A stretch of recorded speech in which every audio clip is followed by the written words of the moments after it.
আমরা মানুষ হয়ে জন্মেছি পৃথিবীতে, আমাদের কিন্তু বেশিক্ষণ সময় লাগে না থাকার জন্য। কারণ আমরা নিজেরাই জানি না আমরা মানুষ হয়ে কখন আমরা কোথায় যাব। এই মুহূর্ত বেঁচে আছি, তার পরের মুহূর্ত হয়তো আমরা না থাকতেও পারি। আর এটাই কিন্তু আমাদের নিয়তি ভবিতব্য। এটাকে আমরা কোনো দিনও পাল্টাতে পারবো না। সময় পাল্টায়, সব কিছু পাল্টায়, কিন্তু এই জিনিসগুলো আমরা কোনো দিনও পাল্টাতে পারবো না।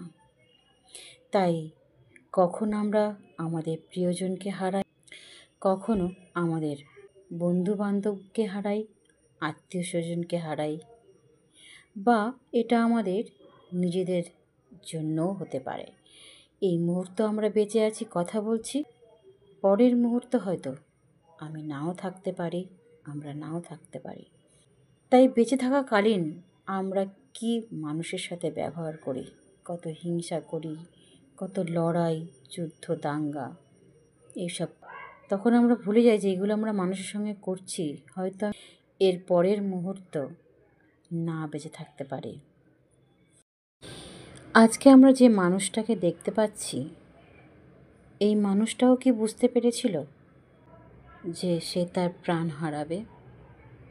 বুঝতে পারেনি। কিন্তু আত্মীয় স্বজন সবাইকে ছেড়ে, সবাইকে কাঁদিয়ে চলে গেল।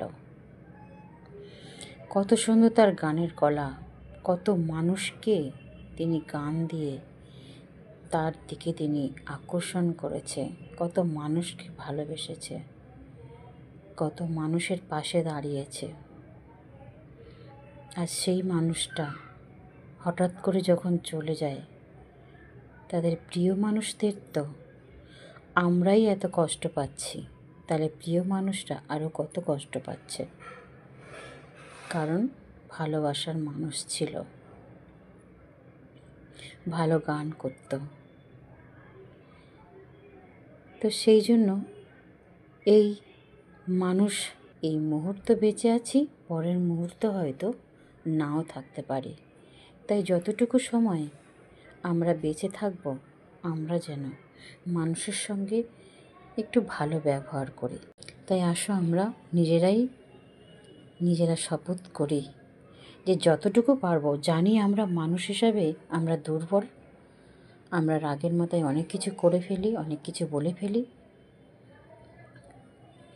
তবুও আমাদেরকে চেষ্টা করতে হবে যে যেটুকু সময় আমরা বাঁচব, মানুষের সঙ্গে যেন আমরা ভালো ব্যবহার করতে পারি, যতটুকু আমরা পারবো।